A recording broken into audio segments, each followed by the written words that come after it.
everybody. Welcome, welcome, welcome. How's everybody doing tonight? I see Jordan's in the house, and Brian's in the house, and Ken's in the house, and Candace is in the house. Oh, there's Jill. Hi, Jill. How are you? So good to see everybody tonight. It feels, it's weird. It's because we don't see each other quite as frequently that it feels weird going Wednesday to Wednesday and not really chatting. But this will be a good, lively conversation tonight. Lots going on in the news. Lots happening out there. Eddie's in the house tonight too. Well, see, I never know whose dog it is because there's three of you and you all have dogs. I just know it's not mine. Our dog's not here tonight. You got cats. Our dog is on a little vacation date with his city pup friend Otis. My son took him to the cottage, so they're up there having a doggy fun time. Anyways, Sandra's in the house. How are you, Sandra? Welcome, welcome.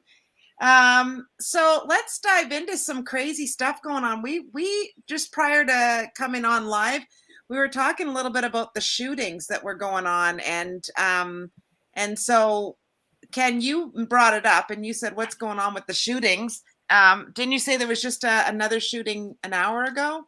Yeah, that's what Ryan was mentioning. I think that's the one I seen at a medical center or something. Yeah, actually, I was talking. Okay, maybe I'm confused about the location then. Yeah, so that's the Oklahoma one? Is that the medical center? Or whatever, it doesn't matter, I guess. I think the Tulsa one was at the medical center. It was at a... Oh, okay. Yeah, I'm confused then on location. Yeah. I wonder what would have happened with the shootings if Johnny Depp was found, at fault. I don't know if his fans are shooters, but... I don't think they heard it coming, so it's like, Amber Heard. Ha, ha, ha, ha, ha. Dad joke number one.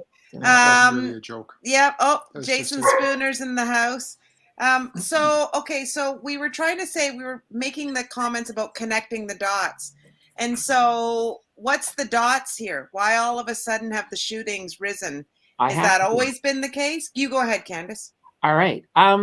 Basically, these type of things are always precipitated by trigger events. And we're in a situation in America where there is basically wall-to-wall trigger events, everything from war to potential going nuke to the inflation to people not being able to feed themselves, the supply chain issues. You've got so many triggers. Just pick a trigger, any trigger.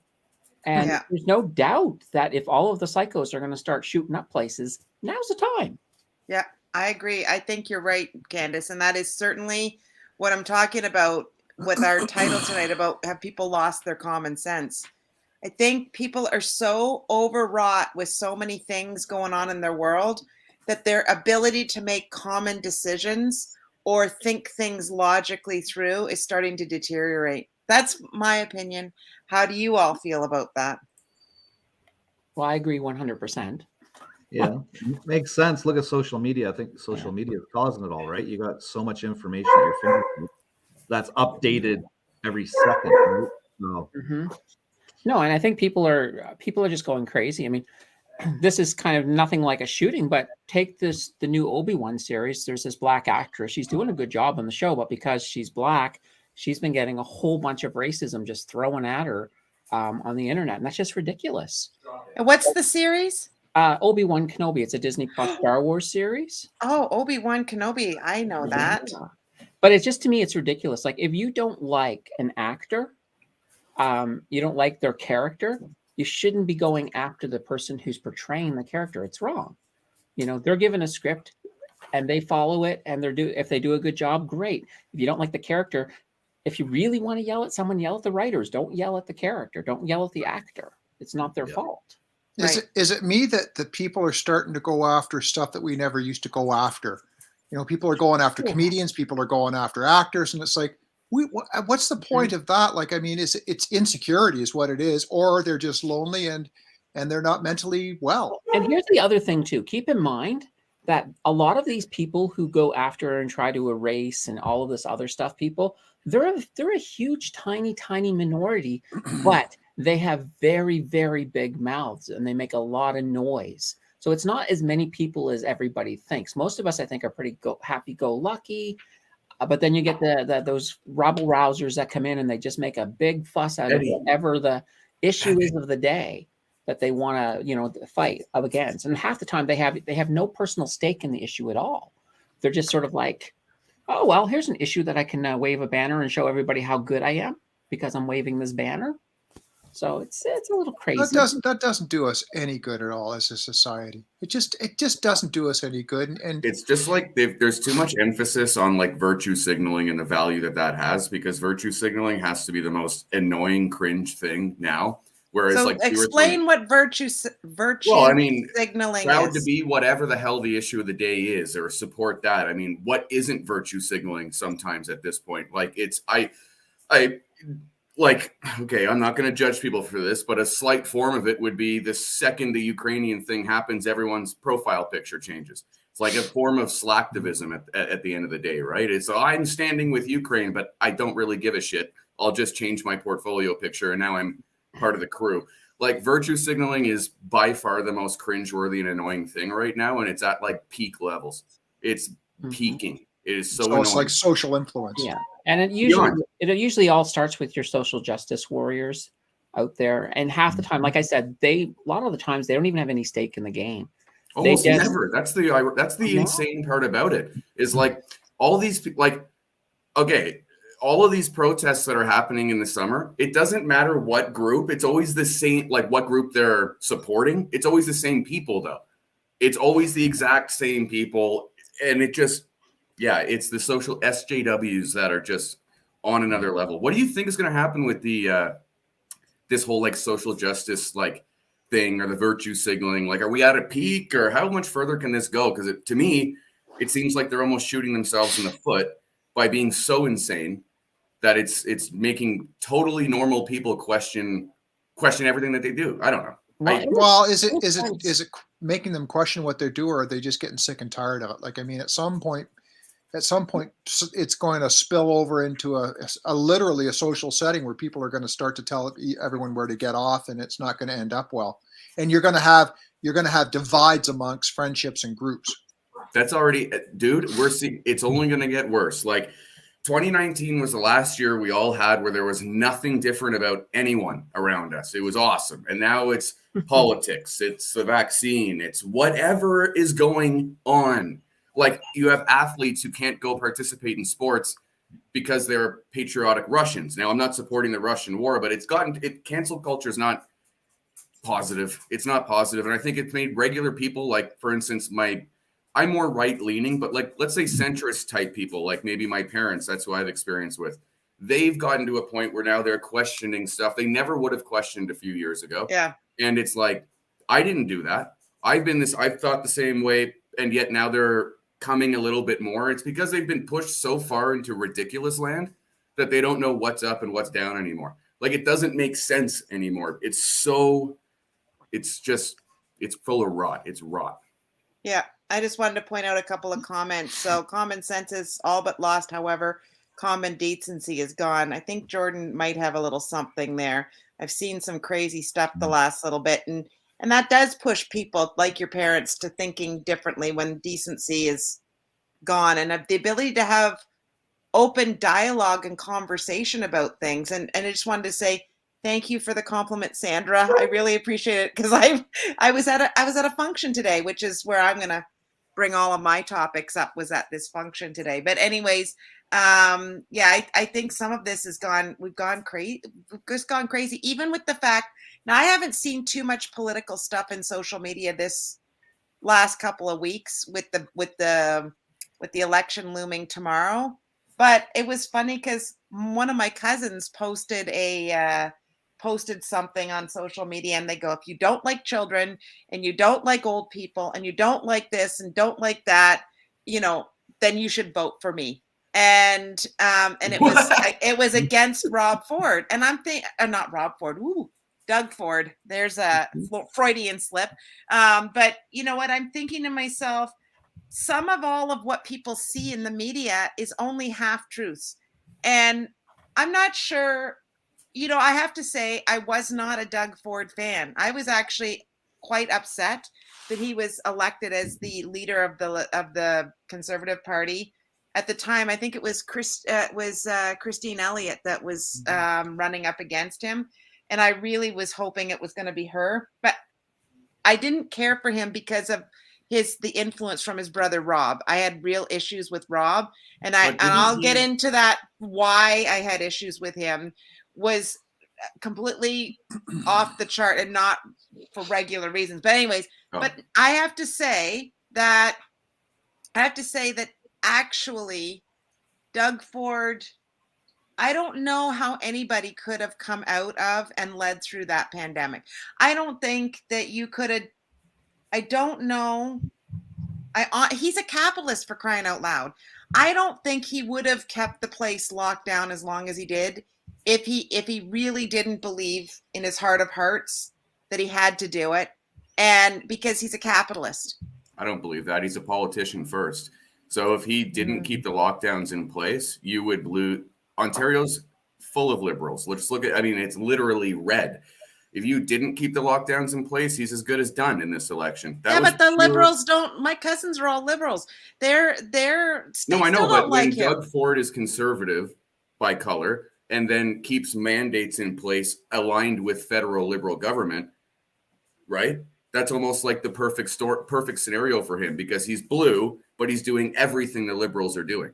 Yeah. So he keeps the liberal vote. He might lose some conservatives, but it doesn't matter. It doesn't matter because he's built up so much of the liberals who feel comfortable with this now. And Steve DeLuca, whatever his name is, he's freaking delusional. So no clue what the deal is with that. I don't even know what that guy looks like. How bad is that? Well, that's how little. Ball. No, but that's a bowling how little ball. I've That's seen a bowling ball with glasses on. It's perfect. It's literally, but I don't even know what he stands for. I haven't heard him speak once. So, anyways, all I'm saying is I'm just saying they started going on about all of this stuff on social media. So that's that whole piece that you're talking about with social media. And I'm like, but what context do you have all this based under? Anyways, just brutal. Mm-hmm. Nobody really wants to talk about wait, this. was I mute that whole time? No, Yep. you weren't. Oh, Jesus, Candace, work with me on this. Jesus. My microphone's flickering on and off, so I wasn't sure if I muted for the dog or what. No, I think you were muted. I was hearing Ken, and Ken was impersonating you, and it was just funny, and everybody liked it. And that is hysterical. Redbeard's in the house. Hi, Redbeard. Hi to everybody who's joined us in. Anyways, so one of the things that it was interesting, jumping a little bit of topics, but staying kind of in the same train. So was at a function today, and I was talking to a lot of the vendors that work in the industry. So it was interesting to me that because we're having major labor problems, it's very, very challenging for us. And so I got talking to some of the vendors. And the vendors are in like very bad shape. We had one manufacturer was telling us they have 100 open jobs in the production facility. And this is for a common product that you would use and buy at the grocery store, and you probably do every single week. Anyways, they got 100 open jobs. They get 10 people hired, 7 people don't show up for the first day. The 3 that stay, they last maybe a week and then they don't come back. Then they hire 8 more and they last for half a week and then they just walk out the door. I'm so old school. I can't understand why people aren't working with wages being so high. Why would they? Retroactive CRB payments just stopped 2 weeks ago. So it's like, here's a statistic though. We have record unemployment. We have more open jobs than ever, but we also have record low unemployment. So more people are working than have ever been working in the history of our country. Right. Then why do we see it so apparent? If that makes any sense, why is it? They're not all working in the lower jobs. A lot of people have, whether they got themselves trained up or found other opportunities during the illness, they moved on. So that instead of doing dishwashing, they're now doing something else that's making a lot more money. So that's a job they just can't fill. So that restaurant doesn't have a dishwasher. Are we saying this on a percentage basis or as a people, as in the workforce physically has grown? because Well, the it's all based on definition of an percentages. eligible worker has changed over the last 2 years too, considerably. So I'm just wondering if we actually seeing an increased workforce, or if just the changes in what a worker is making it seem like how do we have all these jobs, but where did these jobs come from? We haven't done any, and there's no investment into this country. So to me, it just seems like a fugazi accounting trick. Like, to me, I don't know. It's just No, me. I think at the upper end, that's a lot of them are from the upper end. There's a lot of people who are, close to retirement, who have enough finances put aside that they're just like, that's it. After this illness, I'm not going back.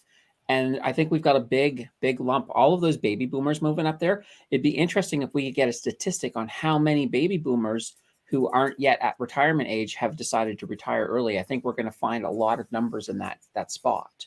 Because then there was a federal government announcement today or yesterday that they're putting a $475 million apprenticeship program in place. Maybe that was the Ontario government.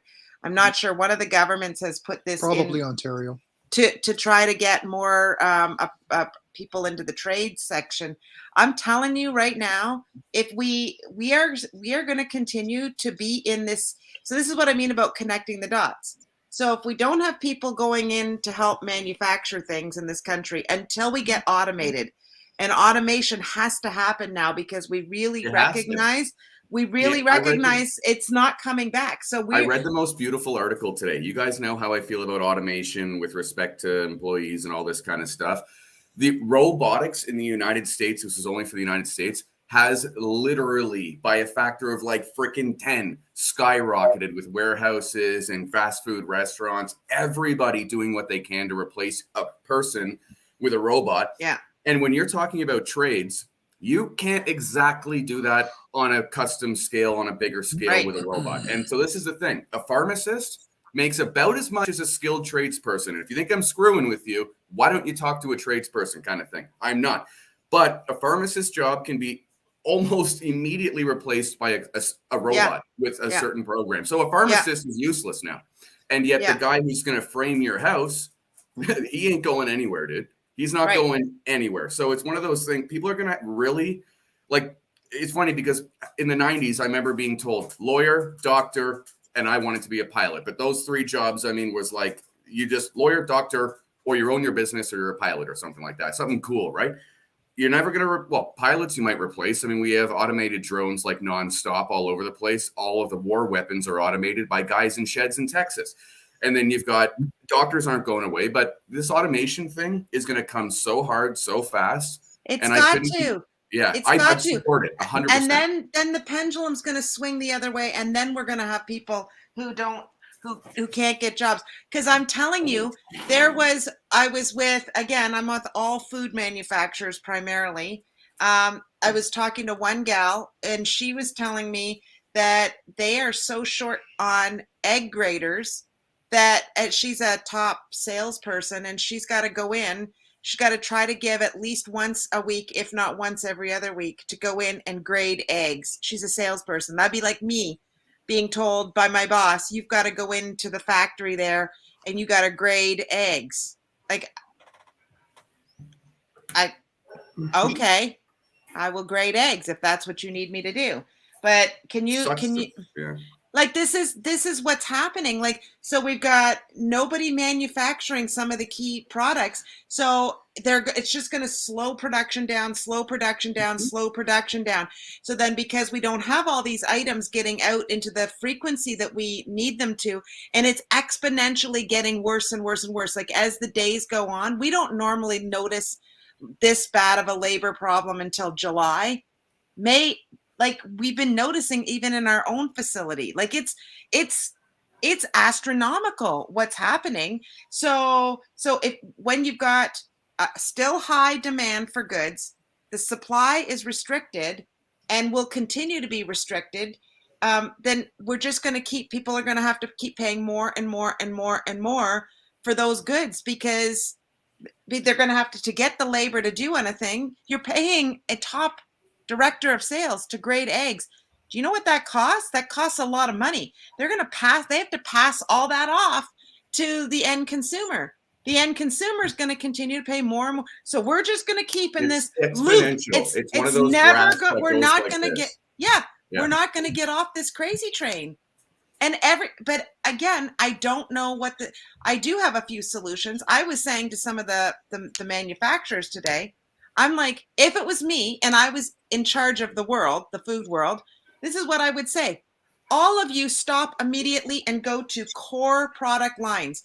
So if you're a soup manufacturer, tomato, cream of mushroom, chicken noodle, and one other, go to 4 soups and go straight at it until you can guarantee production is at full capacity. Then have a calendar of when you're going to add some of your other top sellers in. But each manufacturer needs to do that. Get rid of all the gajillion choices they have and run as hard as you can at your key core profitable items and make sure everybody's got them. Then add things back in. But this is craziness because we're just chasing our tails all the time going, okay, well, we're out of this now. So what have we got? Oh, that's gone now. What have we got? Okay, this is gone now. What have we? But it's just all we do is chase our tails, trying to find consistent product. And then you've got recalls. There was a peanut butter recall recently.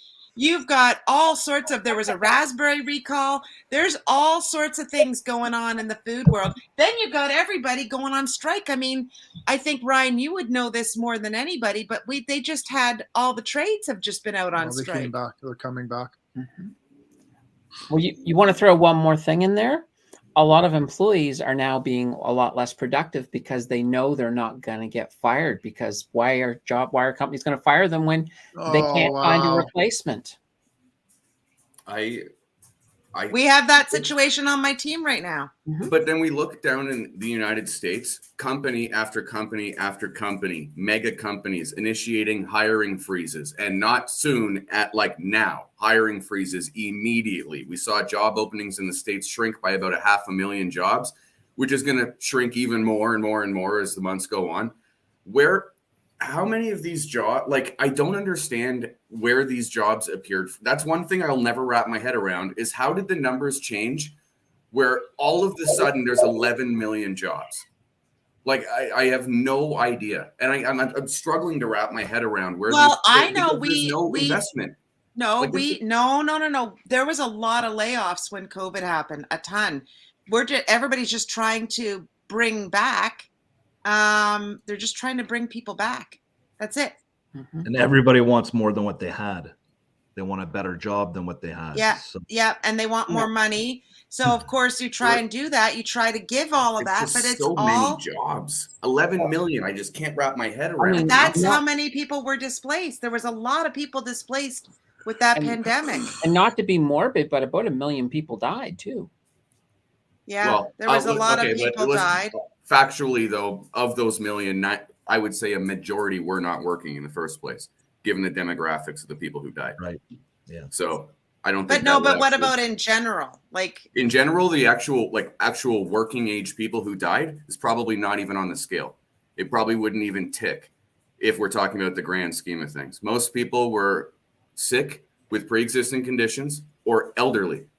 So usually they're not working in the. This is just a demographic thing. I don't think that would have impacted the job. But I'll tell you this, I didn't actually factor in how many people were displaced because of COVID. And maybe that's because my own bias, because during COVID, I was like the only one kept. So it was like, for me, I never even realized. No, there was a lot of people. We displaced an awful lot of people at our company. So when you're bringing them back, you're trying to bring people back. But anyways, Jordan, we're looking for any type of warehouse. We got warehouse and transportation jobs available. And we got a nice comment. We got somebody that disagrees with you, Ryan, that a pharmacist can be replaced with a robot. Critical thinking is required for the care of human beings. If anything, we need more pharmacists. Many hospital admissions are due to people taking the wrong meds and incorrect dosages. For sure, but I would say this, if we can have a self-driving car with critical thinking abilities on the real world stage right now, we can definitely replace a pharmacist at the end of the day. I'm going to stick to what I said, but I think automation. Well, maybe what she means is you need somebody there to have the critical thinking, but you could have. They don't have to be counting the pills out. All I mean is, like, instead of having 5 people behind the counter, there might only be 1 supervising the operation. Like, you know what I mean? Yeah. Like, that's all I'm saying. I mean, you still need someone to make the self-driving technology at Tesla, but the technology is coming is leaps and bounds. I mean, I couldn't even imagine where robot and artificial intelligence technology will be in 10 years from now.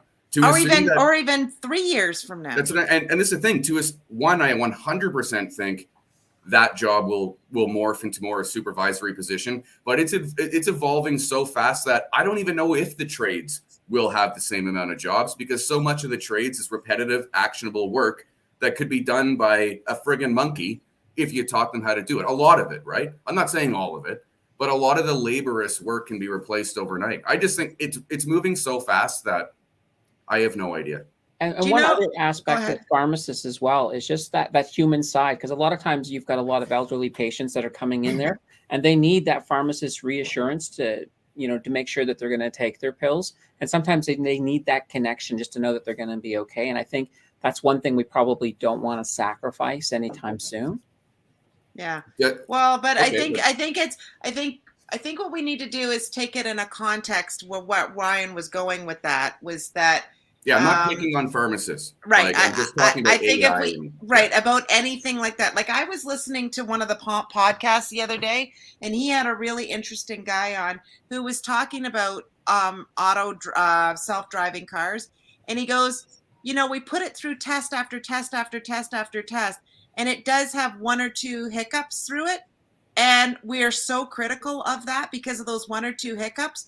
But he goes, what we're not doing is comparing it to day-to-day drivers.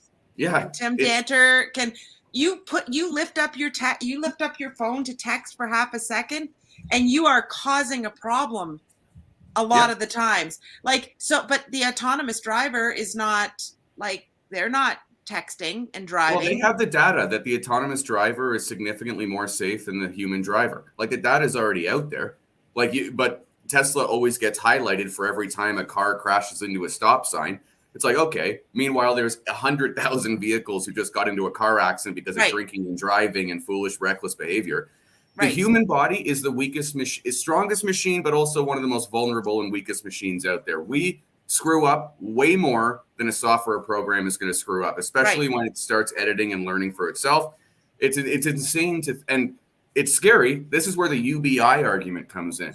Yeah. Because technology is progressing so fast, so far, that if there are no jobs, what do we do with highly skilled and trained individuals who are literally, we don't need you because we got a robot? You know what? Stupid things like that. It's UBI. Well, then they're going to be into space exploration. We're all going to live on spaceships like Star Trek Enterprise, and we're going to be doing things like that, and we don't need money. That's like Star Trek world. Yes, it. That's what I'm saying.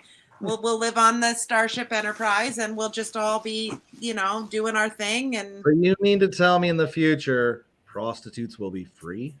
What's up with you? You friggin' weirdo. There'll be robots, Ken. I gotta bring some humor to this. Come on now. Well, hey, have you heard about this? Have you heard, honestly, this is not no joke, but have you heard about how good those virtual reality goggles are? Like, I don't even think you need to, I don't even know if you're going to need to pay for anything. All right. Just saying. I'm going into cryosphere. I'll see you guys in 50 years. No, it was funny because I didn't get an opportunity to do it today, but the booth beside the booth I was manning. So 2 booths over? Nope, the one right beside me. They had virtual reality goggles that you could try to see and experience what a dementia patient is going through. And I really, really wanted to do that. I really wanted to immerse myself in that experience to see how their brain thinks, because my mom's going through it. So I just didn't get an opportunity to do it, but I'm hoping I will run into those gals again, because I thought, well, that's interesting. So that's why it made me think of the virtual reality experience for Ken. How do you go from dementia to? If you can experience what it is like to be be a person with dementia, then I'm sure that there's all kinds of things you can experience. And Or you can use that as an excuse. Oh, sorry, hon, I had dementia that day.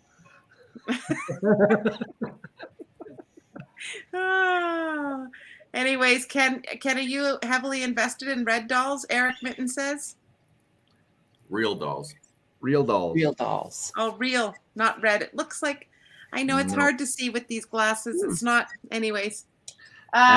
MC's invested in that, not me. Oh, not you. Oh, here we go. There you go. But I'm really on the side of the automation has to happen, and it has to happen quickly, because otherwise we're going to be in a real world of hurt as far as I'm concerned.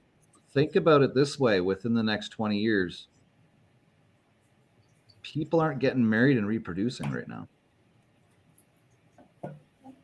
People don't know how to meet and how to date because of how screwed up the world is, right? There's going to be a lot of us that retire, and then there's going to be a small workforce. We jokingly talk about that, but it's 100% true. Look at Japan, who has the most rigorous work ethic that you could and I don't care what anyone says. I'm not judging the people, but no, they do. Yeah, they have some of the most ridiculous standards you've ever seen. Their population's on a very steady decline because men are not meeting women. The birds and the bees are not doing their thing. And Japan now is at a super risk of losing its own economic status as the baby boomers go. And this is the thing. And Japan is notorious for not allowing immigration to their country. It's almost impossible to get an immigrant status in Japan. And that's not only that, but they are very, very, very protective of keeping their bloodline pure. Okay, cool. I don't know what samurai shit we got going on. But that's part of why they have a low birth rate. Seriously. Because they don't allow much, to your point, Ryan, you're not allowed to really immigrate there. And they're very, very protective of that. I know because my sister-in-law is from Japan. I know all about what you're talking about. And you're 100% right about that. Their workforce is drying up.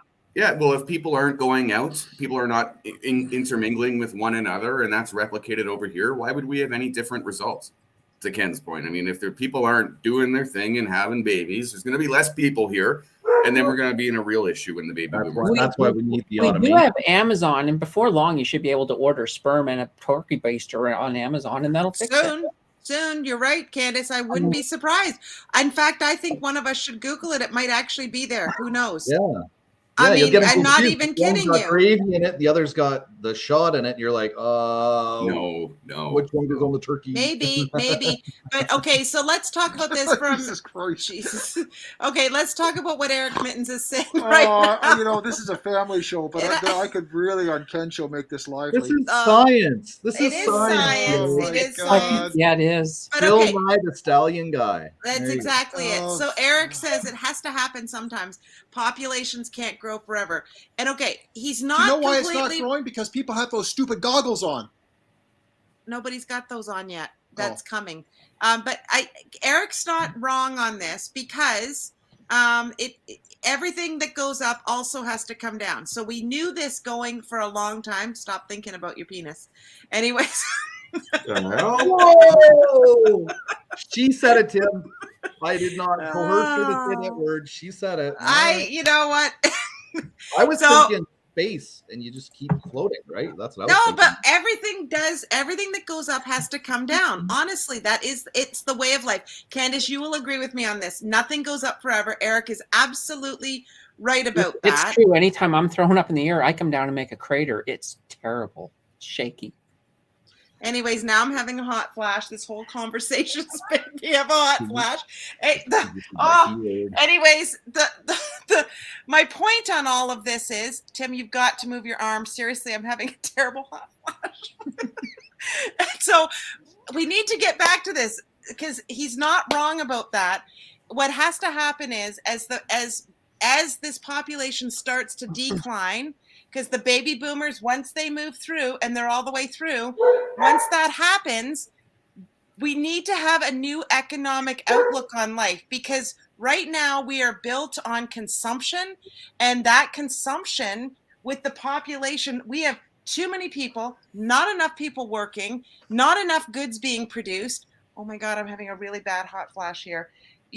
Candace, you know where I'm going with this. Maybe you can jump in on what I'm trying to say. Help a girl out, for heaven's sakes. Okay. No. You know what I'm saying? You know what I'm trying to say on this about the, No, I mean, yeah, we are in that situation. We've got a whole society's about to change. You got the baby boomers all going into retirement, and soon after that, they'll be going to the next stage in their life, which is probably a good time to start investing in like funeral services and afterlife care type stuff, because there's going to be a lot of money going into that sector. Just saying. After that, then you've got Gen X as they start to move into that role, and eventually they're going to peter out. But we're looking at a situation where we're going to have a lot, like we have a lot of job openings now. When the rest of the baby boomers disappear, there's going to be an insane amount.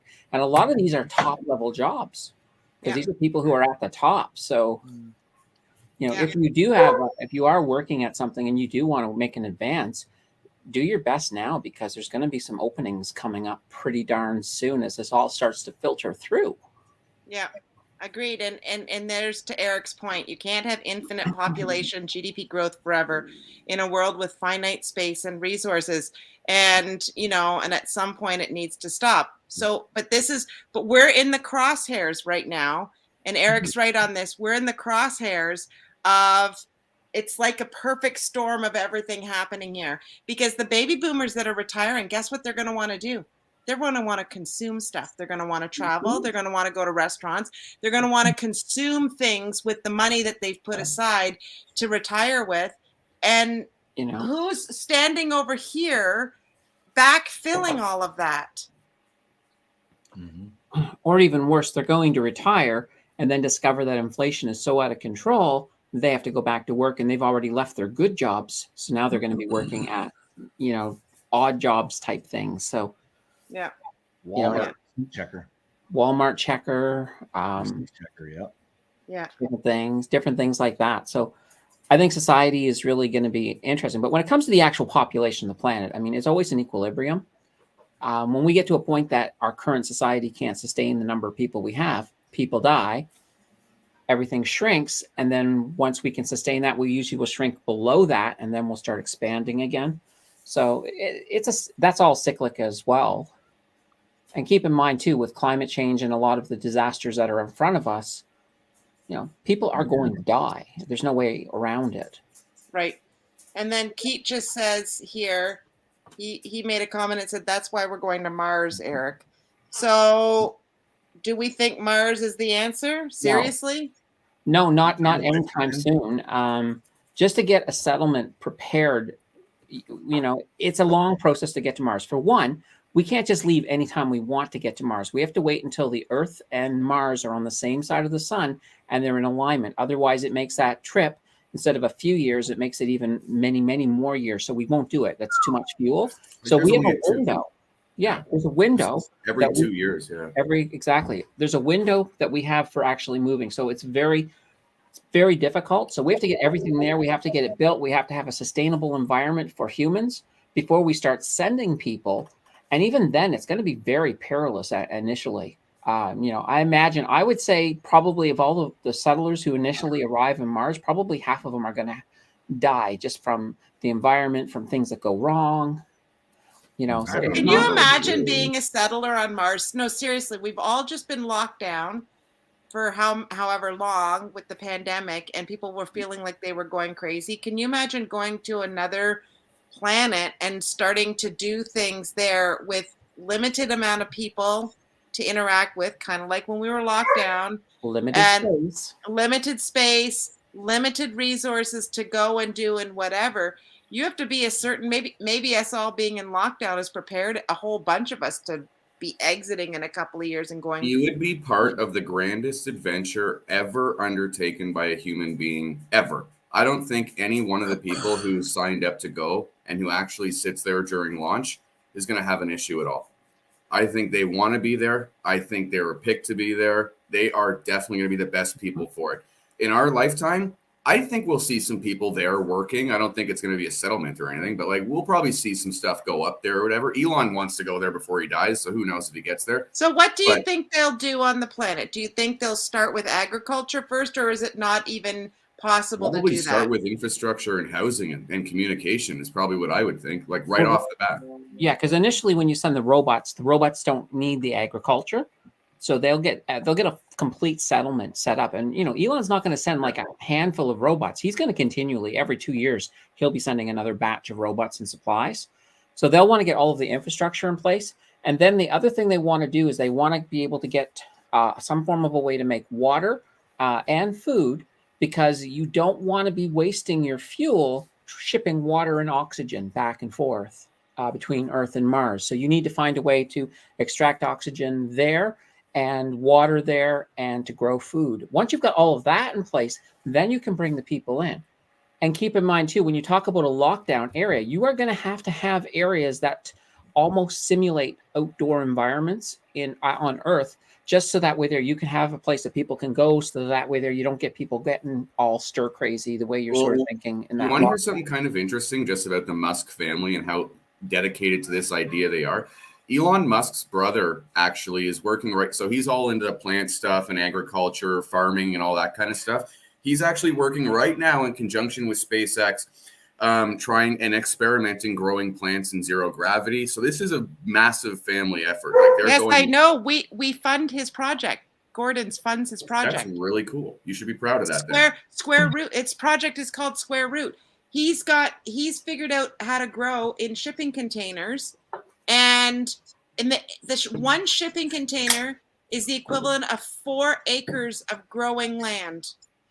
4 acres of growing land in one shipping container. That's the amount of produce that comes out of there. And they can simulate any environment that you could possibly imagine. We have 12 of them set up in an area at our head office in Grand Rapids. We have 12 of them in shipping containers, and I can walk through and I can look down into each shipping container and as they're growing them. And it's all done with digital farmers, because all the bags are weighted down, so they know how much a full bag of produce should weigh. But they can simulate any arable environment. So for instance, if there was an exceptionally good year for cherry tomatoes growing in Italy, they can go, well, what was the temperature? What was the soil conditions? And they can digitally replicate all of that to produce that top level experience within those shipping containers. And then, so you can imagine in food deserts, we call them food deserts. Like, think about in Africa where they can't grow a lot of things. Can you imagine once they can get that elsewhere, what that could do to food for around the world? Like, it's unbelievable. I think people are underestimating how serious he is about this mission to Mars. Like, when you think about his cooperation with Kimball Musk, his brother, on agriculture, about his purchase of Solar City, which makes like no money in the States. He doesn't care about that. He cares about the ability to bring solar wherever the hell he wants. Like, he is actively going very freaking hardcore. I don't know. And then the Tesla bot, that's not for us. Sure, we can buy it, but Tesla bot is going to be sent up by the hundreds. Those will be the first little, I guess, people, I don't know, whatever, robots or whatever. They're going to build everything. It's very cool. I hope I'm alive for it. And it is really important that we do get to Mars.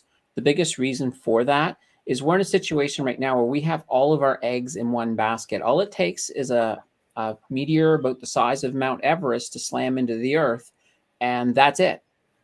Goodbye, humans. No more humans ever. Whereas if we've got colonies on Mars and that asteroid does hit Earth, we're still around. We've still got humans don't become extinct. So that's one of the reasons of becoming multi-planet is really important, just for the overall, longevity of our species. Well, I appreciate that, Candace. And so here's the altruistic question for the night then. Are we really good, though? Are we really good? Look what we're doing to this planet. Are we really good to be able to go and do that to another planet? Like, If are we people that don't like what we're important? doing to this planet, then stop buying iPhones. Stop turning on your computer. Like, this is the thing. That's never going to happen. Our planet will be used up and totally useless at some point in time in the distant future. We have no choice. This is human nature. So unless we wipe out 75% of the people on the planet and go full-blown tribalism, then there's absolutely no way to stifle the want that people have just naturally waking up in the morning. Like, and here's the beautiful thing: the universe is massive. There's Yeah. a lot of planets for us to screw up. yeah, we got a few options. Earth is take one. I know, but it does beg the question. It does beg the question, and it goes back to connecting the dots and common sense, is what are we doing? Seriously, we are all singularly focused on our worlds, our lives, our finances. We're all do it. I'm guilty of it too. That's why I'm saying we all do it. And yet we're messing it up on so many levels, because you're not wrong, Ryan. Like, I enjoy my iPhone like the rest of the world. I mean, I think I'm doing good things when I recycle, but then I watch the garbage. Here I am. Okay, paper here, plastic here. Well, we have to think know, about and then just... you see them dump it all in one big fell swoop, and I'm thinking, what am I doing? Well, think about the amount of diesel burned to pick up your recycling. It's never clean. It's never going to be clean. We don't have electric dump trucks going around the place. Like, so, and even electric dump trucks have to be mined with diesel to get the lithium to support the battery. So there's never going to be a clean. And that's the thing, is I think accepting the fact that it's not sustainable on planet or whatever. If we're talking about Mars, it's not sustainable for the, but you're never going to get people to stop pursuing the next best thing unless there's a massive catastrophic, like, nuclear winter type scenario. Like, I can't imagine if we have access to information, people would ever stop wanting what we have access to. No, you know what I mean? And I'm not, Candace, I'm with you. Like, I think it's neat to think about preserving life and making sure we don't have all of our eggs in one basket. But sometimes I really wonder, like, we got into this big conversation, a whole bunch of people, everybody I talked to today goes, well, because this is our first big conference in Ontario that we've all been together. And so it was interesting because people go, oh, well, we're just over the pandemic, but now we've got the monkeypox. And I went, you all need to stop talking about the monkeypox, because unless you're having unprotected sex with a whole bunch of different partners in very strange places, you're very low risk of having monkeypox. So just stop that nonsense, and we're not going to talk about it.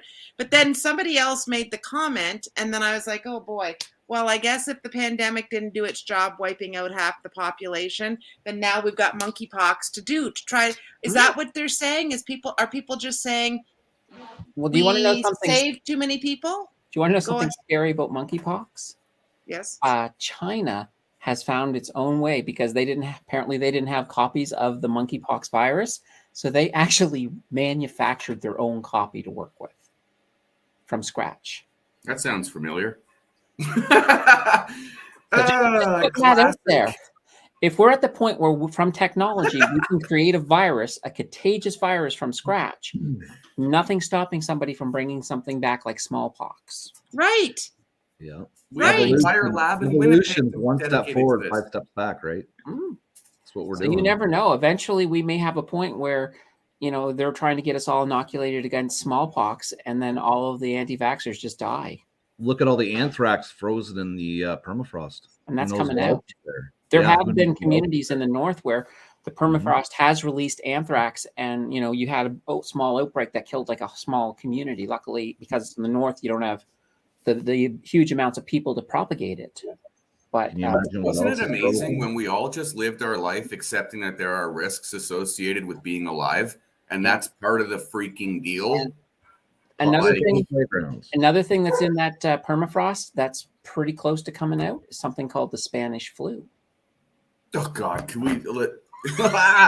I don't care. I'm telling everyone right Yep, now. everybody turn on your air conditioning and open your windows and doors. We must freeze the polar caps again. Oh, well. In the Arctic, it's actually kind of hilarious though, because Candace is 100% right. I've read I read this one book when I was a little younger, but they're like pockets of gas can freeze, obviously, right? So as this melting occurs, for instance, there was a pocket of methane that actually they were doing some mining or digging or whatever the hell you do in the Arctic. And this pocket of methane completely released, killed the 3 people that were in the vicinity of the hole immediately. And then CO2 pockets can also kill people too if they're opened up. But if it's under the ice, it'll be under the ice until it melts. And sometimes these pockets will open right up. And if you're there and a CO2 pocket opens up, you're gonna die immediately, asphyxiation. And then and the same thing with methane. And there have been these lakes that have massive, massive pockets of methane at the bottom. Yeah. That every so often these pockets, whatever, some kind of perturbance causes them to release.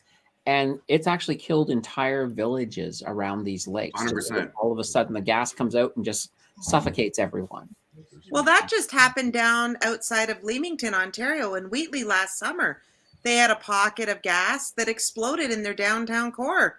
So my cousins, like underground, just a pocket of, and my gas leak. How was there? No, it just really natural gas underground that just released.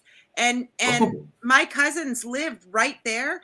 They now have this ginormous thing on their front yard that spins around, and they're trying to dig some. Going off and inhaling the fumes. You can Google it. Google Wheatley, Ontario gas explosion, and you can see exactly what happened. It was crazy. And so anyway, so I totally know, and that was one small thing with natural gas. I can't even imagine a big thing in the Arctic. Like I can't. I heard this one really bad. Well, just the power of gas. I mean, if it's not oxygen, we're not built to breathe it, obviously. There was a construction worker in Ottawa. I know, Mother Nature taking a fart. That's funny. There was a construction worker in Ottawa, and this is not funny, so I'm not laughing at this guy. But he went into a sewer. It was one of the bigger conduits that everything meets up for the sewage pipes. So he went in there to go fix something in there or whatever. His air supply broke down. Now you can still breathe, okay? Like obviously, but he decided not to come back up. He thought he could finish the job. Needless to say, within about 5 minutes, passed out. They couldn't get him because the gas was so intense down there. He died. He absolutely died. Like methane and CO2 is next level. It kills a lot more people than people think. A lot more people, especially, maybe more than the monkeypox. Not a fun way to die either. So, sorry, not a fun way to die. No, but maybe better than monkeypox. I'm not sure. I'm sick of the monkeypox shit. Let's stick away. Let's not even bother with monkeypox. Let's not even bother. It's stupid. It is absolutely stupid. I'm just going to put that out there right now. Oh, well, that's good. That's good. So, okay. Well, we've circled around a lot of topics tonight. We've gone the gamut. We might as well call this the freaking Oracle Show, for crying out loud. It's the Danter Banter is what this is. This is the true after show. This is almost a better version of the after show. Oh, well, there you go. This is the show where Nancy used the P word. She did say the P word too. Yeah, she did. If we're going to use the term, we might as well use the anatomically correct word. That's right. You could have said, you were thinking about making a joke about saluting. Family friendly. Mm-hmm. Well, do you have any jokes you want to say? Not on this show. I've never seen Tim bite his tongue as much as he has tonight. Well, when I'm having that moment where I'm having a hot flash, he's sitting here going, "Am I going to be dead? Are they going to watch a murder happen right here in front of my eyes? Like, seriously." Yeah, no, it was. I don't want to say it was amusing, but it kind of was. Candace, you weren't helpful when you were doing this on the screen. That did not really funny. That was great. Oh man. Yeah. So okay, so what's going on in the world of the stock market? Did it take a little bit of a Same shit, rally? different day, dude. No, it rallied last week, came down this week. Same story, different day. I think everyone just needs to realize that stocks are crap right now. Okay, stocks are crap. This is our opportunity to keep buying the dip. Candace can go further on this, but buy the freaking dip or whatever the hell you love. What else can we do? We have catalyst after catalyst after catalyst. Bank of Canada comes out, raises 50 basis points today. Makes a point of saying, not only did we do 50 basis points today, we're going to do it in July, probably. We're going to do it in September, probably. Wow, we're going to get up to 3%. really? What does that do to all HELOCs? I got a video coming out. What does that do, though? It's going to fuck it up. What does that do, though, to anyone renewing their mortgage? Like, it's crazy times that we're going to come into, and we haven't even started. So for people who thinking that we've got a real rally coming, it's like, dude, maybe if you're looking to get out of a position and dollar cost average, maybe you might hit break even. Cool. You might be able to hit that. But like, who are we kidding? Nobody here is flush in cash with all the stock gains we've been making since November. You know what I mean? This is accumulation time like crazy. 2022. Like I said, how many times have we said, though, we all wished in the pandemic or in 2008, we had 10K to drop. We are going to have a lot of time to drop our money during this bear market, and it's going to pan out for us by 2025. Like, I'm willing to bet that almost all the time. Markets are cyclical. We've been talking about that the whole time here tonight. Let's buy this, because stupid people, or not stupid, but I should say ignorant people unaware of the situation, are completely oblivious to the opportunity. So what's going to happen is in 2025, they're going to say, shit, I wish I had 10 grand back in 2022. So this will be their moment where they learn. Where I learned was 2008 and 2020. That's it for me. So no, I'm not making that mistake again. So for stocks, I mean, they're all shit. Like, there's not a good day on the market for any of these big stocks. A good day is when Apple goes down 4%, so you can buy a good company like Apple. You know what I mean? Like, that's where I'm at, right? What do you think, Candace? I went on a rant. My bad. No. I mean, we're in that situation where I think there's going to be a lot of uncertainty for quite a bit of time. Yeah. We may not officially be in a bear market we are in the NASDAQ, but it's coming. And whether it becomes a recession or not. But the thing is Ryan's 100% right. It's the time to buy. It's like, if you look at a stock and you say it's a crap stock, well, hey, open up your bags, fill them up with as much crap as you can take. Yeah. Because that stuff's going to be worth a lot when we get to the other I know, side. and I'm going to put this out there for anyone listening right now. I'm not sure if Candace gets these questions, but if I get the question again, what's happening to this stock right now? I don't know, bro. The whole market's collapsing. So what do you mean what's happening? Like, the market's going down. Your stocks will go down, probably. If you're in a high risk, high beta stock, it'll go down more. It is the reality of the market. It's crazy. One funny thing, I got a question today. Somebody was like, oh, can you just take a quick look at this stock for me? And I take a look at it, and it was actually an ETF for bonds. And I'm sitting back, I'm thinking, oh, that's actually not a bad idea. Okay, don't keep that to yourself, whether you're making a video on it or not. Just don't go too much into that, because that's a really cool idea. I know exactly what you're talking about. Actually, say it. It's on a different channel. Fuck it. Sorry, my bad. That's okay. Basically, in a nutshell, bonds basically start to produce more returns when the interest rates are being hiked. So there's something that you could ride up to the end of this and maybe maintain it. Then you'd want to get out before they start eventually, because it's a cycle, right? Eventually they're going to cut rates again. So you want to be out before they do that. I got a video on this coming. It's amazing. We got so many videos this week. There's a couple of bond ETFs, actually. You can get federal, you can get provincial. There's so much money to be made during this interest hike environment right now that it's disgusting. It's just, you should tell your audience about it, Candace. Like, I full blown intend to tell mine. Like, these ETFs people think when you invest in bonds, you're buying the physical bond. But with these ETFs, you're playing off the ETF price action, which has like 100% swings. Okay. So meaning double your money if you play at the right time. I'm going to get into this further, but I don't want to get into it too much now because I got a video coming out. But no, Candace. Yeah, no, we're on the same vent on this one. Yeah, bang on that one. That one's one of the things that's already in the back of my head. I'm like, I'm going to do that. So that's a good one. I was literally telling the live streamers about those two ETFs the other day. That's a really, you can make so much money trading provincial and federal bonds during interest rate hikes, because when we do get to that, say 3.5%, oh my God, that's when we play these bond ETFs, because there's inverse and there's the other way. I mean, there's pro and then there's the inverse. So either way, you're covered, right? But when we start reaching a peak of these interest rate hikes, holy shit, you want to double your money? Like, Candace, I got a video. I just typed myself a message to remind myself that's a to good look one. at those. You should make one too, Candace, because that's a hidden gem. That's seriously like a hidden opportunity. 99% of people don't understand. Yeah, that's a good one.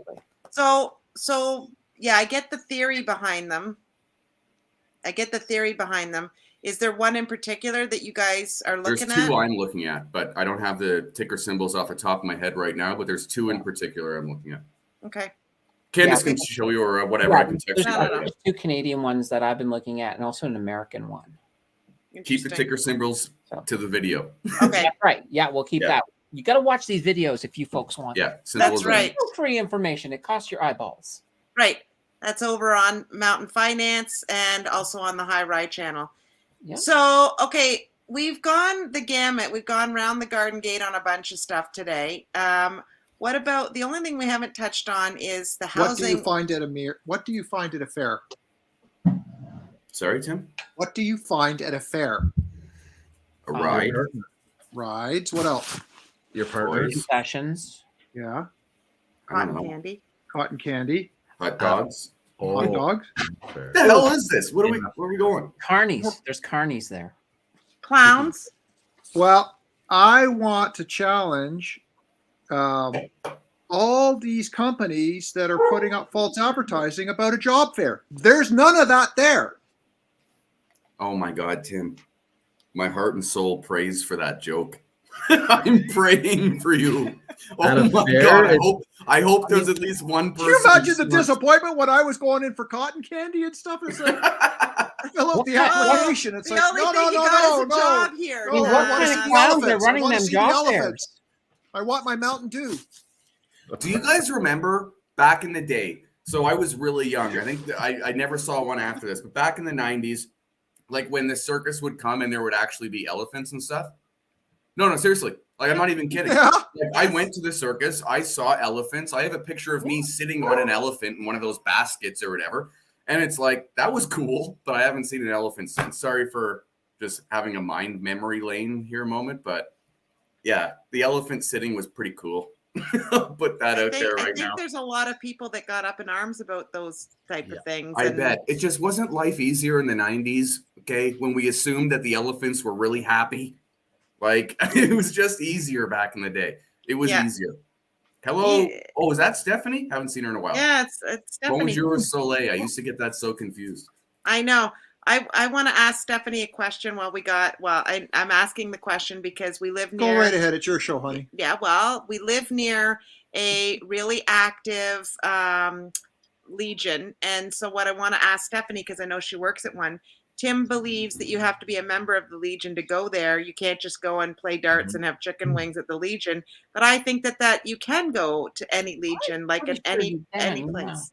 I don't know if it's specific rules, but I know that I've been to a couple of Legions with a couple of guys, and it's a dude pad. Really, I mean, it's stupid. But I've been. I'm not a military member or Legion member or whatever. I know growing up, my mom used to always go to the Legion just, to dance and stuff. And my mom was cheap, so she would never have paid for a membership. Well, membership... it's dangerous there. You can get a lot of stuff there. Well, no, it's not the kind of stuff. You breathe stuff. You breathe the air in there. It's Legion air, I mean, it's just, Oh my God. Wow, Tim. Tim, What? What stuff? What stuff? Tim what stuff, George? What stuff, George? While he's doing this at the same time. Oh man. Say goodbye to boiling water. It's not You'll be necessary. And it's not your grandma's or just a dude pad. Stephanie, I didn't think so either. Seriously. I've never actually seen a woman at the Legion. That's why I said that. So my bad. Maybe it's just the Legion I've been to a handful of times, but no, it was a bunch of old men. That's all it was. Find out old tomorrow. men. That's where we got to go and vote. Well, we're going to the Legion to vote tomorrow, but I think they also have wing night tomorrow night too. So maybe you can. Do you really think they're going to have wing night and the Ontario election there at the same time? Probably not, but maybe. Who knows? It's hard to see the X with grilled barbecue sauce. You know how many, or maybe use the you know barbecue how many sauce. votes would be foul? Can we remember the good old days? Wow. When I went to a bar. That was classic, Tim. Sorry, I didn't give it the credit deserved. That was a good one. That redeemed your last joke, big time, big time. Okay, Legionnaire is pretty good. I went to a bar. I'll never forget this. I used to get a pound of wings and a pint of beer for $5 freaking on Wednesday wing nights at the old bar I used to go to. I used to get hammered and eat wings all night long, and it was like it cost me $40. It was freaking crazy. The good old days are gone. Now it costs me $25 for like 15 wings. Yes, because wings are so popular. It's a supply and demand thing. Do you know wings are more expensive than getting a whole per ounce are more expensive than getting a boneless, skinless chicken breast produced? But this is the thing I always think about is like when I go ahead and order 40 chicken wings because I'm a chicken wing fanatic and that'll be my dinner. I'll order 40 of those bad boys. So knowing how the wings are, so they break the wing in half. So 4 wings per chicken, basically 4 pieces per chicken. I am killing how many chickens every time I'm participating in how many chickens' arms being ripped off? Like every time I want to eat some wings, I know there's 10 chickens who gave their arms. Well, you want to see a chicken float, it's going to be doing the breaststroke, you know? I mean, Jesus. Do chickens even float in root beer? Oh, no. So chicken wings were, believe it or not, originally chicken wings were the throwaway product. Nobody wanted them. And that's why they were so cheap originally, because some salesperson like me was told by somebody in our protein department that said, hey, we got all this stuff. Do you think you can try and move it? And we played around with it, and then we showed people how to use it, and then it became super popular. Do you know that in Europe, they actually throw wings in the garbage because it's not popular to eat chicken wings in Europe. Really? Yeah. I don't understand it. To me, it's the most prized freaking part of the chicken. Like all day. Yeah. If I could live on chicken wings, and then Candace nailed it. Drumsticks all day. Who the hell wants the flats? Me. Why, you gotta move your tongue around like you're making. I love it. I love it. No, the flats. No, yeah, like. No. It's the weirdest thing. It requires effort to eat a flat. I got to think about how I'm going to get meat out from between two. It's a whole thing. No, a drumstick, done. It's like a corn on cob. You're done. Mm-hmm. This is a tip from Jordan for the crew. If you go to a Legion and everybody and Stephanie was saying we all need to go and support the Legion, definitely remove your hat unless you want to buy everyone a round of drinks. I've heard that too, Jordan. So just FYI, take your damn hat off when you go into the Legion. And don't ring the bell. Don't ring the bell inside the Legion by the bar either. No, because that means you're buying the round. Yeah, so, same thing to leave your hat on. That's right. So Ryan, if you decide to go for chicken wings over at the Legion, take your hat off, sir. Anyways, but here's the other thing. So let's go to the crew member, whoever's watching. Flats or drummies? Which do you prefer? Drummies. Drums. I'm flats. I like flats. Yeah, I'm the flat girl. Weird. No, I mean, drums usually they taste good, and you can eat them fast. Like you can just pretty much inhale them right off of the bone. I'm actually wing neutral.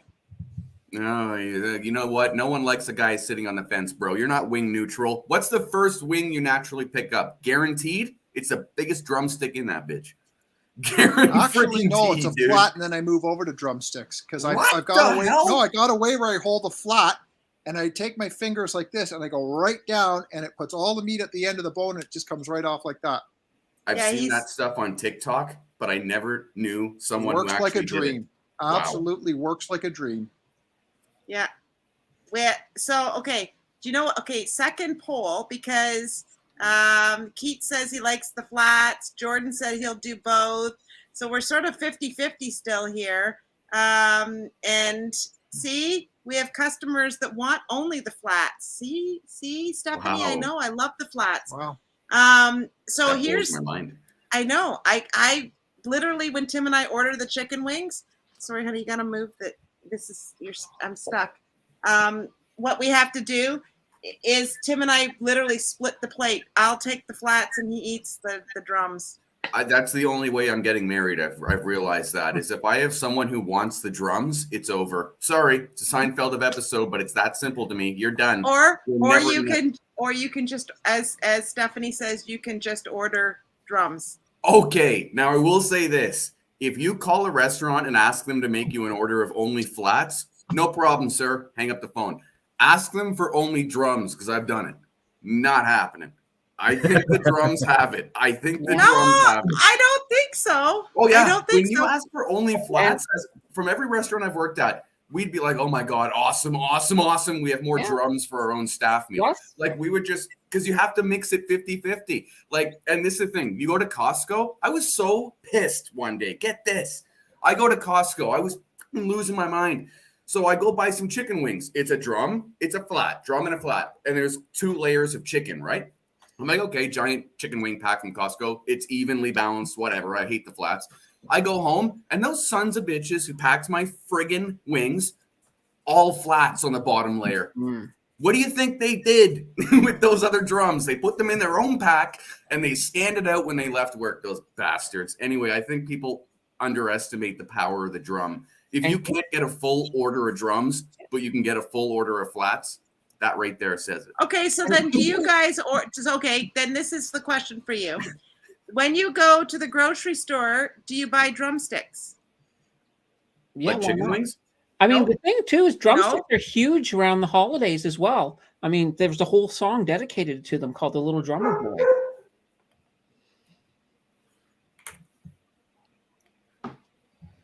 You got to think about that one. It's funny when you think about it. I know I'm laughing in my head right now, very hysterically, actually. Don't worry, Candace. I get jokes like that too, or only I get them. Oh boy. Well, okay. No, in all seriousness, do you buy drums, like the drumsticks at the grocery store, the chicken drumsticks? No. You can get them at Costco, these huge packages of the drumsticks that are just awesome. Then you can cook them up in usually lard, and they're just fantastic. Honestly, most people do not. A lot of people don't realize the chicken thigh meat and the chicken drumsticks that you get at the grocery store. First of all, they're a lot less expensive than the boneless, skinless chicken breast, and they are incredibly tasty. And if you it's brown meat, though, it's just different. But if you'll eat a drumstick on a chicken wing, why wouldn't you eat the?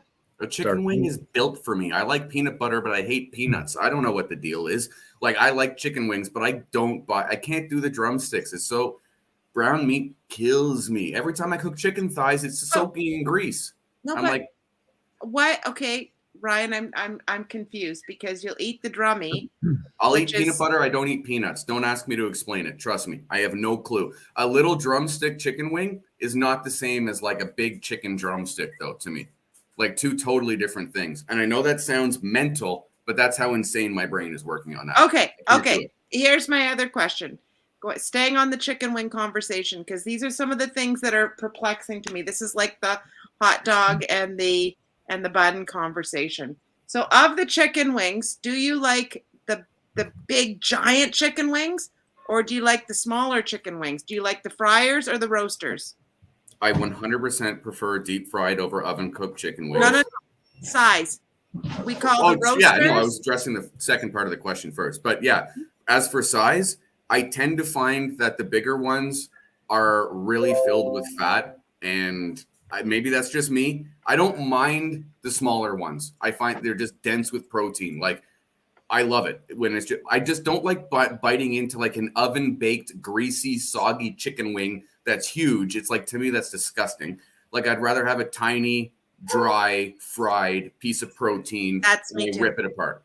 All day, every day. All day. The smaller and the crispier, the better for me on those chicken wings. Those big ones freak me the hell out. That is not a normal size for a chicken wing. Somebody just saw the cheese.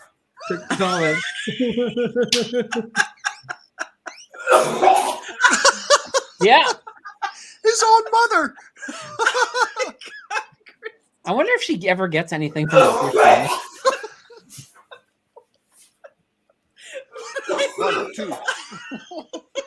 I don't understand understand why he gets so verklempt And about the that's how the cheese. monkeypox got spread.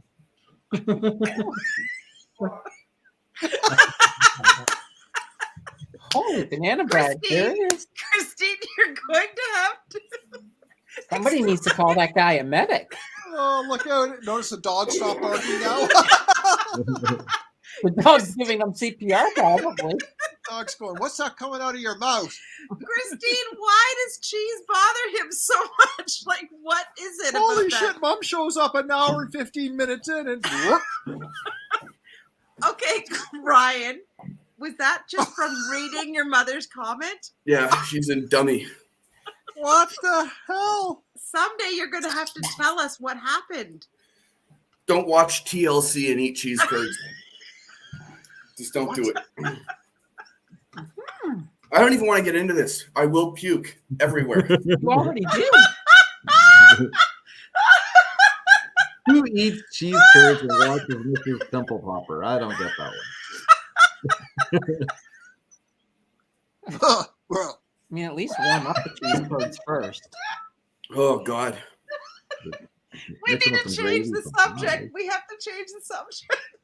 I'm just thinking it went from chicken to cheese, and what the hell happened? No, I was asking about the size of the damn chicken wings. Anyway, Anyways, we can move off of food for poor Ryan. He's having troubles. apparently your mom's just killing herself. She's dying. She's laughing. My mom is stupid. Oh, good comeback. Yeah. The rest of That's us, all I can say. it's been good entertainment. That was good. Oh Wasn't gosh. Oh, God. Anyways, so now Keith wants to know whether here's the finishing the chicken wing conversation. Are you a ranch dipper or a blue cheese dipper? That's a stupid question. I am most definite blue cheese dipper on chicken wings. Yes. Oh yeah, they're You guys are delish. fucking nuts. That I'd throw is up everywhere. not I'm sour cream. Whatever happened to sour cream and You chicken know, wings? man, Nobody you get the sour blue cream. cheese chunks Everybody on that does drumstick. sour cream. It's great. The sour cream is for your Nachos. carrots and your carrots and your celery sticks. That's the sour And the cream. wings. I am sour cream for life on chicken wings. When I went to a restaurant and I'm like, do you have sour cream? They're like, for wings? I'm like, are you stupid? Like, yeah. What I'm happened? like, I've never heard of that, Candace. I like hot sauce. I know, but okay, you got your sauce going. And then I put more hot sauce. I dip it into even more hot sauce. Oh, but you don't do it in like a Carolina ranch or Reaper. Oh, Oh no. no blue cheese dressing. no. They calm the heat down. I want to take the heat to the next level. Oh, well, and Stephanie's saying sour cream and red hot together. Yeah. And no, I was thinking, okay, so what kind of sauce is your favorite sauce? So we know Candace is ultra hot. What's your favorite kind of chicken wing sauce, Ryan? Really hot. Ken? What? Hot. Really? Like burning mouth hot? No, I mean, I don't want to have like a sweat attack over here, but I mean, Suicide? I like. Sorry? Suicide sauce? That's a bit much. I do like hot sauce. I don't like super, super death sauce. Like but I Frank's hot. red hot sauce? That's pretty or- mild. I find Frank's to be like a mild sauce, but if you were to double the factor of heat on Frank's, that would be like the ideal hot sauce for me. Yeah, so you're probably more of a habanero level heat. Yeah. Kind of, yeah, right around there. Yeah. Yeah. Ken, what do you like? Blue cheese. You're sick. But what sauce do you like before the blue cheese? None. I just got them plain. Oh, so you're like my friend Debbie. She likes it. She likes her garlic parm. We'll do the what was that? The buffalo New York butter. We love that one. butter and- and Frank's Red. Oh, yes, butter and Frank's Red Hot. And then and the other thing I love is honey garlic. I love honey garlic wings. I like honey hot when they mix honey garlic and hot sauce. I like that too. Yeah, that's sweet heat. But can you then you don't really like any, and then you like to just dip it in blue cheese? Yeah. I want to taste it. I want to taste the chicken. If you start putting hot sauces in there, it We should do like a hot ones here one night. Have all So four of them. that would be a Hot good sauce. You stream. might as well just do frog Oh, leg. It would be the same thing. We'd have to we should find a common restaurant that's at all our locations and get it from there, and then, you know what I mean, like a franchise, and then get the hot sauces and see which ones you can stand and which ones you can't. Mm-hmm. Well, we know you can't go beyond. Oh no! You want to No. talk about monkeypox? It's monkey bum. Yeah. I mean, it would basically be for entertainment purposes because I'm going to win, but Yeah, I'm not even going to give you a chance to knock me out. I Me won't neither. No, you win. Go for it. Candace already is hotter than Go we for can it. handle. I just don't understand how people can do that to their stomach. Ugh. It's not their stomach. It's when it comes back out the other side. yeah, it's the anal sphincter. See, the detail on that was a little bit. We got it. Oh, see, I got a Dad's original coming out. Stay tuned Sure. for Someone says, "What do you do for a living?" I said, "Well, I'm a proctologist." They said, "Well, what do you specialize?" I said, "Rectal ventriloquism." Classic. That's funny. Well, and Stephanie says that she likes garlic sauce, like the ones with the garlic That's pretty spare good. ribs. Well, that's a good idea. And your mom likes salt and pepper wings. Salt and pepper wings. Hold on. What the fuck? I got a dog hair on my tongue. Salt and pepper wings are only good if you have like sea salt. Regular salt ain't gonna work. If you got sea salt and hard grained pepper, you ain't gonna find anything better than that. That's one of the best dry rub wing you can possibly get. Is a sea salt and rough grind pepper. Okay, do Make it you cook yourself your is own shit. in the air fryer? Have you guys done that? I have, yeah. And air fryer chicken wings are as close as you're possibly going to get to a restaurant deep fry without owning a deep fry. It's just simple as that. Like, and it's borderline. It's not the same as a deep fryer. No one can tell you it is, but it's pretty freaking close. Yeah. It's pretty close. I love it. Yeah.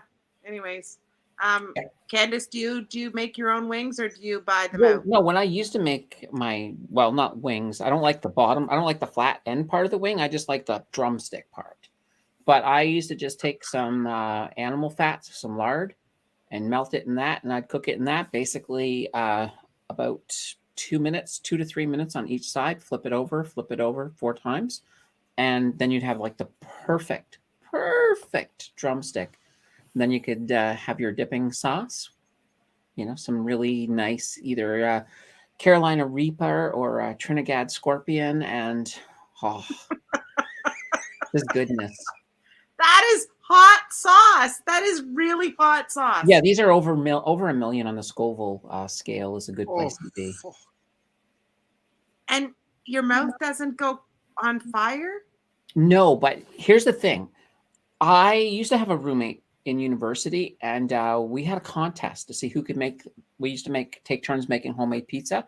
Who could make the hottest? So we would make these insanely hot pizzas to the point that, you know, you take a bite and you drink an entire carton of skim milk because it was so bad.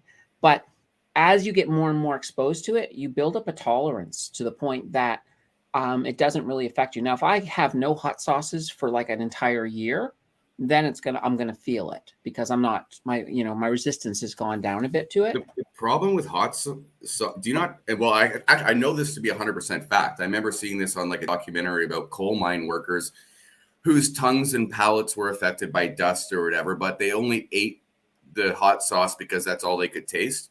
So like everything had hot sauce on it. That's all they could taste. But then it got to a point that their own tongues were burning out from hot sauce. Do you find because I don't go hot very often, but if you're like a next level freak on hot sauce, like, do you find that if you have no hot sauce on something, do you taste it the same? Yeah, or? of course.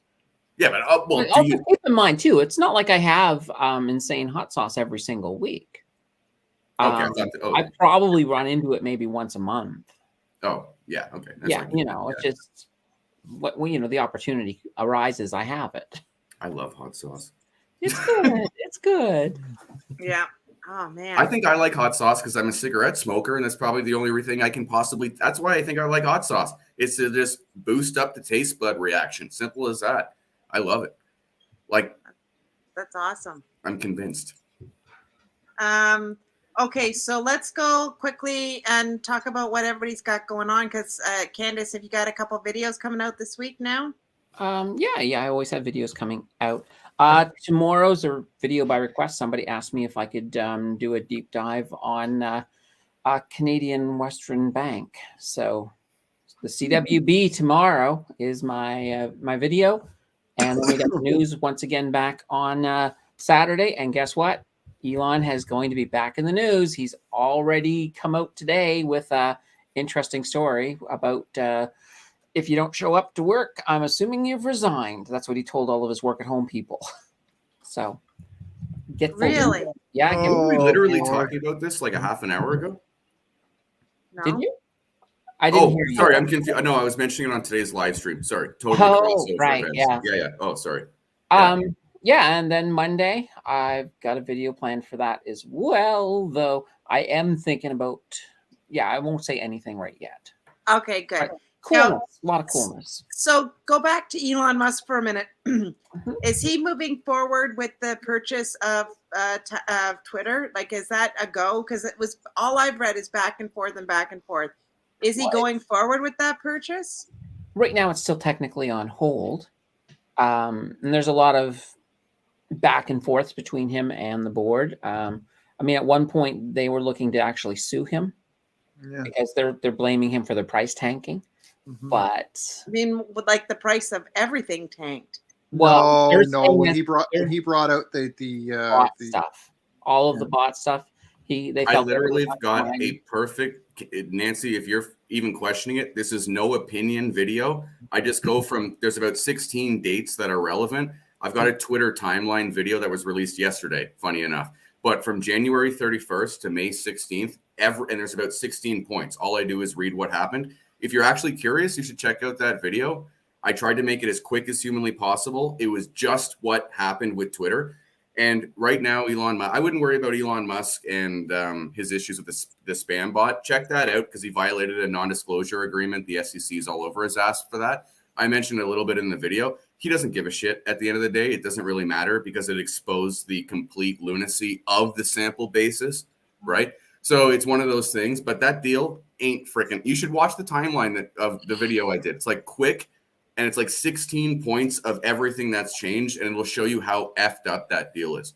Like for anyone who hasn't seen it, actually, this is not a buy or sell video. It's not an opinion video. It's just a timeline video. Interesting. So, but Candace, you always have him. You do a little segment on him on your weekly thing. It's because he's always in the news. It's like there's always something, and it's always something interesting. Yeah. Because Elon doesn't do non-colored commentary. No. He likes to come in full flare. And so, yeah, there's always at least something. Yeah. So last week, actually, I didn't have anything. That's the first week I didn't. Maybe he was taking a break from all of his newsworthy things. Maybe. Well, the interesting thing is I had something the week before, but I couldn't use it because it was no longer within the week. Because there was that big story where Elon was being accused of sexual harassing a girl on a plane by promising her a plane in exchange for some favors. You know what's funny? A pony. A pony, yeah. Yeah, a pony, Bob. You know what's funny? That came out the day after he said that he's anti-Democrat and is going to vote Republican. And then the day after that story came out, everyone realized it was total bullshit and dropped the story. So it's like pathetic, but... Yeah, and it's interesting. If you ever follow his Twitter, I recommend that everybody follow Elon just for the simple fact that it's always interesting. Like he even came out with polls in regards to politicians, like who do you trust more, a billionaire or a politician? And he also came out saying that because he was going to be voting Republican, that you could expect a whole bunch of public attacks. And then, of course, immediately after that, bang! Here comes the next day. It was wild. It was pathetic. It was absolutely insane what they're doing against Elon Musk every single day. Oh God! But the beautiful thing is, Elon just doesn't really care. Why should he? And Richest man on the planet. So smartest man. Why he's a genius. He's our generation's Einstein. Yeah. Just without nuclear bombs. That you know of. Well, maybe he has an Elon bomb, but I don't know. Okay, so and Ken, you've got Friday night, Saturday night, and are you going to start doing Tuesdays and Thursdays on I might. Crypto update. That's I nice. might. That's good. Yeah, We might need it. Nobody's making money in crypto except for me, so I might as well share. That's it. Well, we haven't lost anything because we haven't sold anything. We're just sitting tight. Can't say we've lost anything yet. That's true. Well, you never lose anything until you sell. So All that That's it. matters is that you're still way above cost basis on the only real crypto you give a shit about, right? So that's all that matters. That's all that matters. I know you guys like the altcoins, but you're so beyond set on the one that matters that it's not even worth thinking about. We'll just wait. And always keep in mind in markets like this, if you ride it to the end, you're going to make money. That's generally how it will work, unless you've got a real piece of crap on your portfolio. But if you do the fundamental analysis, you can usually see something coming. Yeah. And then that's one of those situations where, yeah, if you know something is a company's in really bad trouble and there's nothing wrong with bailing in a case like that, take a small loss. Mm-hmm. Yeah. But other than that, just hold on. If you've got high conviction in a company, Taking a loss in 2022 is going to be something you regret in 2023.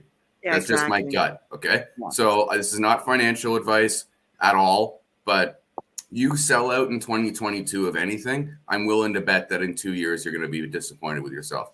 So keep that in mind. exactly. And when I mention taking a loss, I'm talking about with fundamentals. Like you've got, for example, a company that is starting to, let's say they're filing bankruptcy and there's really, really, really serious stuff going on. That's a situation where, you may want to get out. Yeah.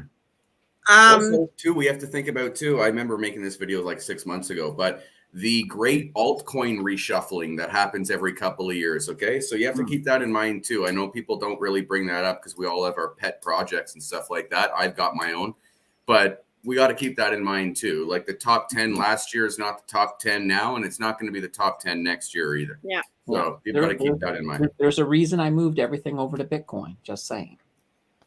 Yeah, Bitcoin's going to be sitting in the area that it's in for a while right now. The sell books. Scary thing though, dude, is so miners are selling off like crazy, more so than ever before. I covered this on my live stream today. Marathon and Riot, two of the biggest miners, are actively selling their Bitcoin mined every day. Hive is like saying, "Oh, I'm not going to sell my Bitcoin, whatever. F off, Frank Holmes." Like, quite honestly, I don't like that guy. But the big guys, they're all selling half of what they mine just to stay afloat. So the thing is, too, that's scary is that we've been on this such a solid resistance / support, however you want to look at it, of $30,000 for Bitcoin. The fact that it's been so freaking stable should scare people in either direction because, quite honestly, a breakout to the downside or the upside is going to stick. The problem is if we have a breakout to the downside when we've been this consistent at 30,000 for this long, then the downside's obviously going to be quite the downside. So, but the upside too, if we break above this, in all likelihood, we'll go back to 32, 36,000. But then we have to weigh reality. Is the upside more likely than the downside? I don't think so, but who knows, right? But the fact that this support level is held so consistent for like a half a month to a month, this is the mark. If we deviate off of that support level in any way, it'll be big time price action, I think. Big time. I have no idea what direction it's going to go, but the 30 level support's held. Are you tracking this in a chart, Candace? Yes, I'm always tracking it. And well, right now, the sideways motion, you can call it coiling itself up. It's been getting ready. It's going to make a big move one way or the other. We did have that small breakout up to 32K the other day. And for 5 minutes. You know what I mean? And you know what? I was happy because that's what the TA was saying. The TA was saying that if it broke up, it was going to 32K, and it did. Now it's coming back down, and it's retesting the top of the original thing it was in. It has hit the original shape, and it's moved back up a little bit, but it's really the problem is right now because of the fact that it is tied so much to the market.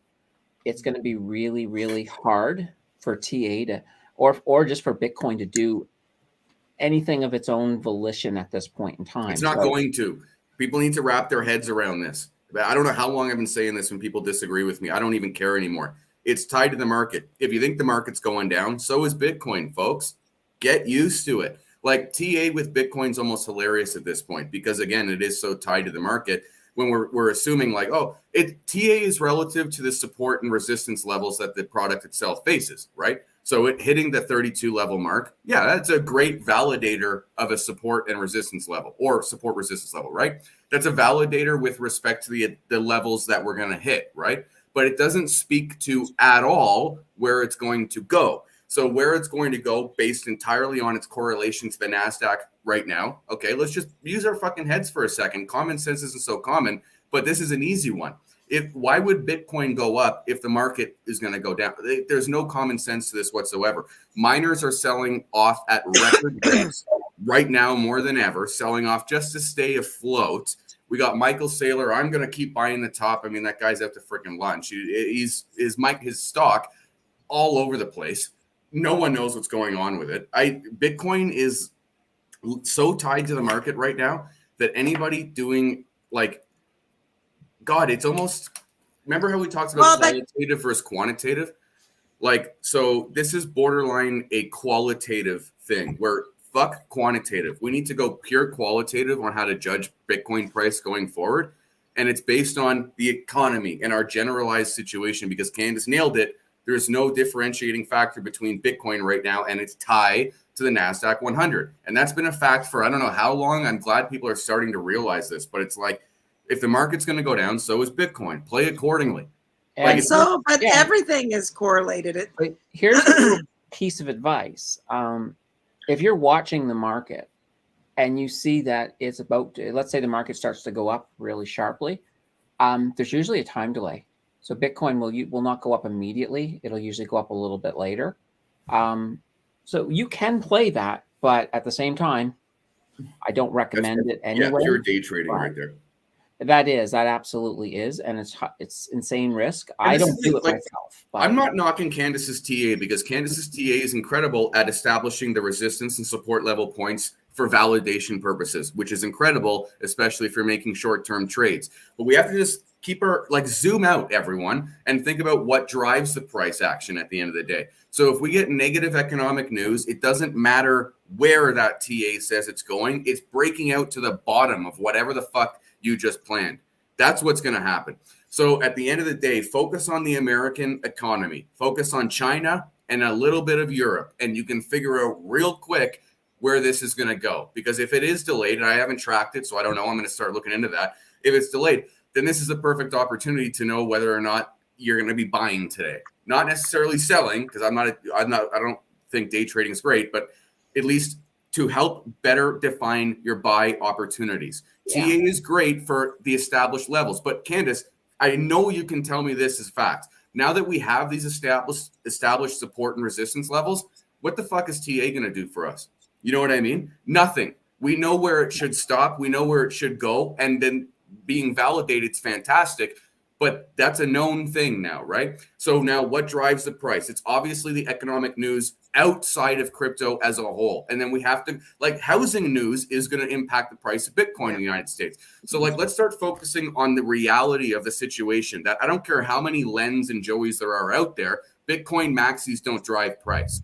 Right? They don't drive price. So, and this is what we were talking about at the very beginning of the show. You got to connect the dots. Yeah. This is connecting all the dots. And when it does come to TA, basically what I'm using it for at this moment is, as Ryan said, yeah, I know where the resistance lines are. I'm not knocking it because you're doing what you should. But people are confused all the time. I get questioned on this, and I know that you use TA for the right reasons. You're establishing lines that you know are barrier points, right? Exactly. So that could either be a sell point or a buy point. So that's what Candace does with her TA. But that's not a driving factor of the price. That's where people need to zoom out and are confusing sometimes what we do with TA. That's why I don't like doing TA on my channel, because people will assume if I set up a fucking wedge that all of a sudden it's going to break up to the top. And it's like, that's not, no. What I'm saying is that a breakout period is possible. Whether that's the upside or the downside depends entirely on outside market news.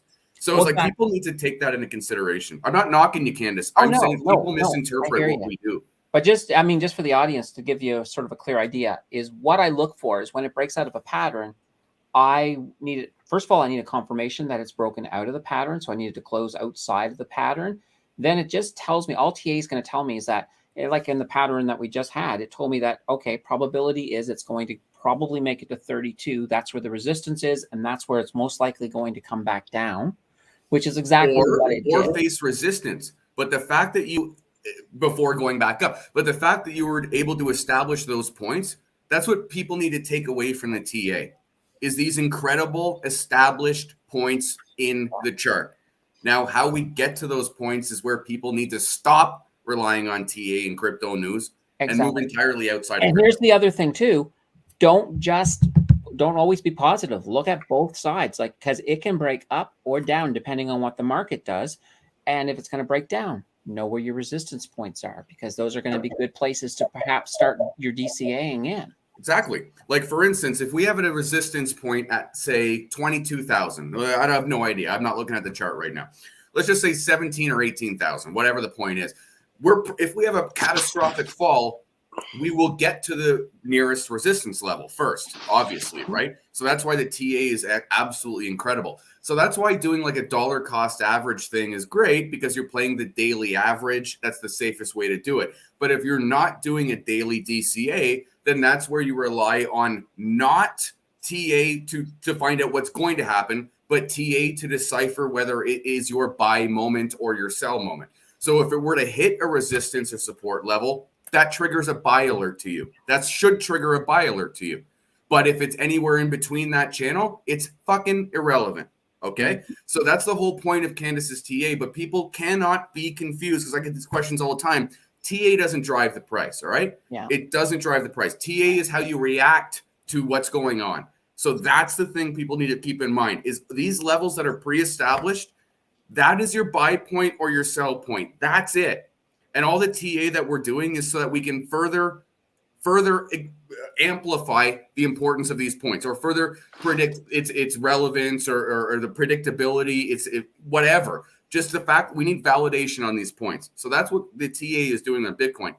But if you want to track what's going to happen with Bitcoin, look at the NASDAQ 100, and at the same time, compare that with the VIX or the CBOE, the volatility index. You're going to know what's going to happen with Bitcoin 6 hours before it happens. All right.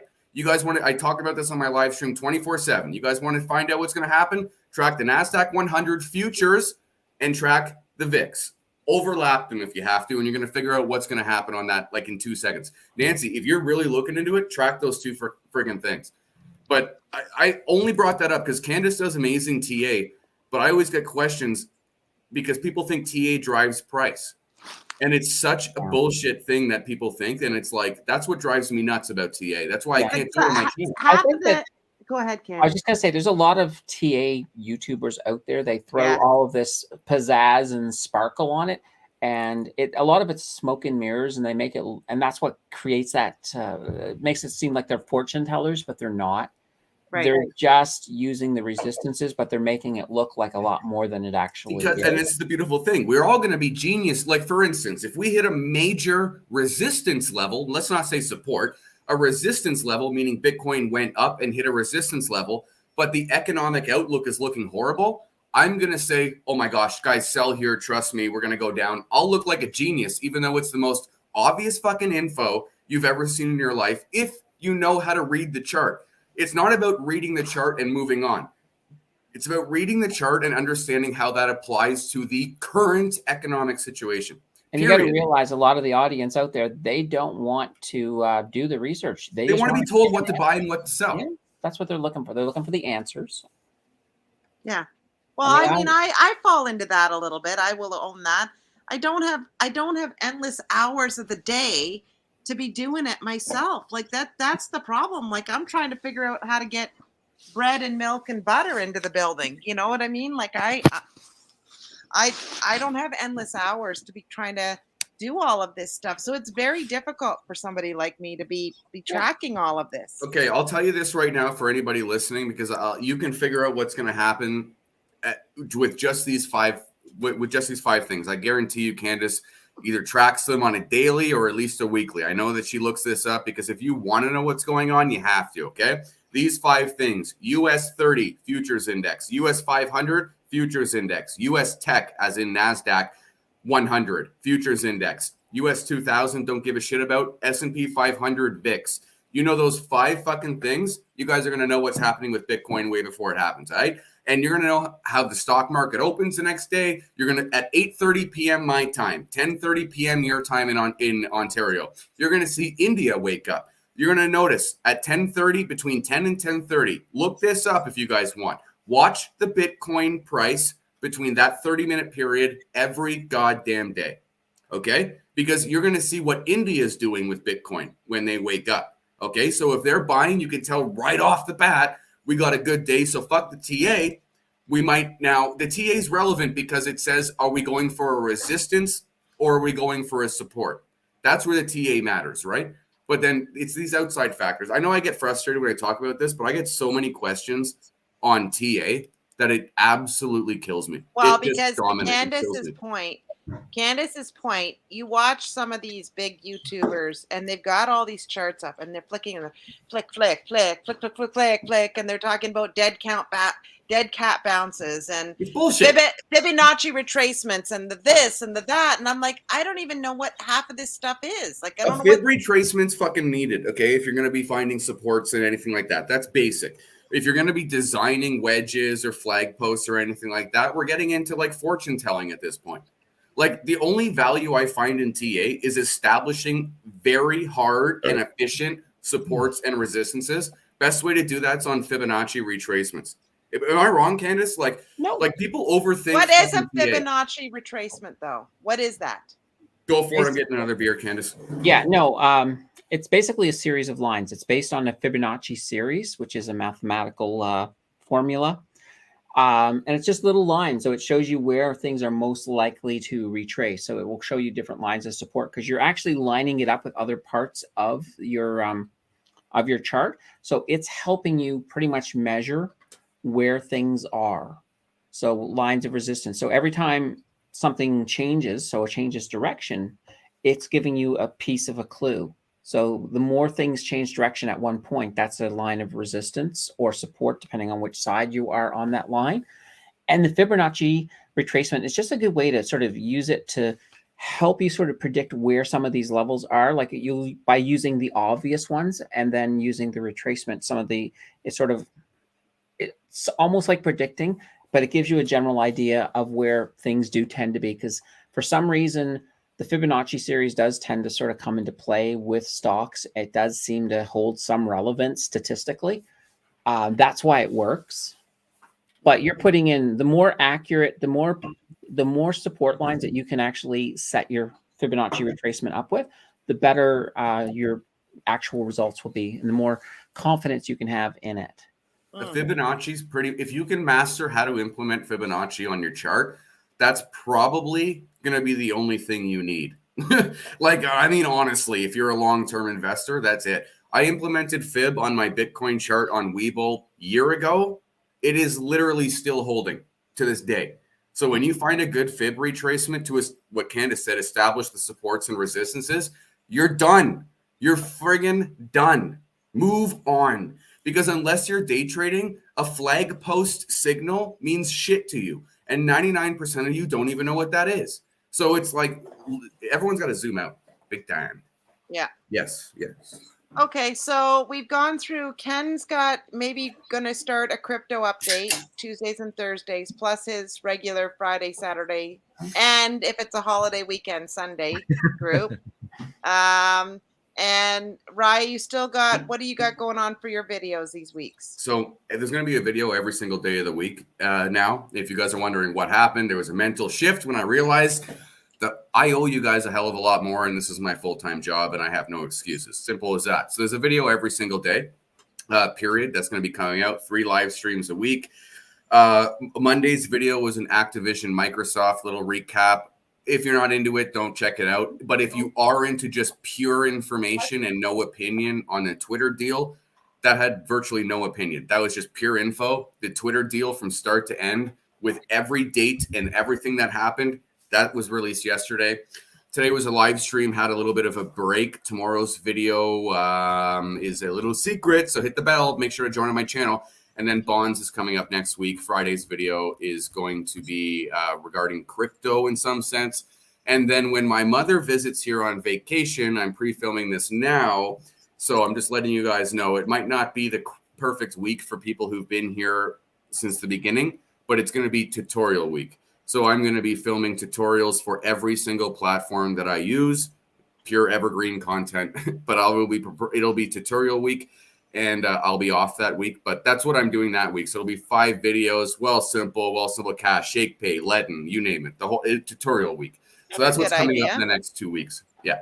That's a great idea. Other than poor Simple Cash, they went and lowered their referral fee down. I have removed them. I have removed them from every goddamn thing that I'm doing right now. Mm-hmm. So I only just said there. I'm no longer paying prizes with them. Nothing. I'm going exclusively to Shake Pay. Yeah. That's awesome. Well, next week's fun conversation. I won't be able to join. I will try to jump in when I walk in the door. I'm going to be in Vancouver. I leave on Saturday morning, and I won't be home until Wednesday. My flight lands at 8:30, so I'm not sure I'm going to make it in for the Crypto Night in Canada. What's that? Crypto Night.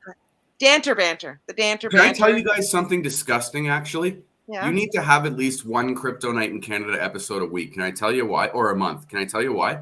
Why? Fucking CNBC just released a Crypto Night in America segment on their channel. I know, it's crazy, eh? You have to keep that name. I know that we all wanted to change it because we don't talk about crypto, but it's a name. It's a name. It's a good name. Okay, maybe we'll do one Crypto Night in Canada. But so Tim will be on his own next week with you, with the rest of the 3 other lovely attendees, and then we will be back at it again. Maybe I'll be here in spirit. Cool. I'll be here in spirit. Thank you, one and all, for sticking it out. If you're still here after all this time, thank you, thank you, thank you. And if you are new. Oh, I think this is Ryan that just popped in under here. I'm thinking there's a fellow with a turban. I thought it was a fellow with a turban. Anyways, have a good night, everybody, and we will talk to you soon. And before you leave, make sure you hit like and subscribe. Yes, please like and subscribe. If you don't hit the like button, you're definitely dead to us all. Just an FYI, hit the like button, or you're dead to me at least. I'm from Nova Scotia, so you're not dead to me. I can't do it. No, I tell all my subscribers on my live streams, you don't hit that like button, you're dead to me. Oh, you guys are fun. Anyways, have a good night, everybody. Okay, Nancy, I'm going outside. Invite me on.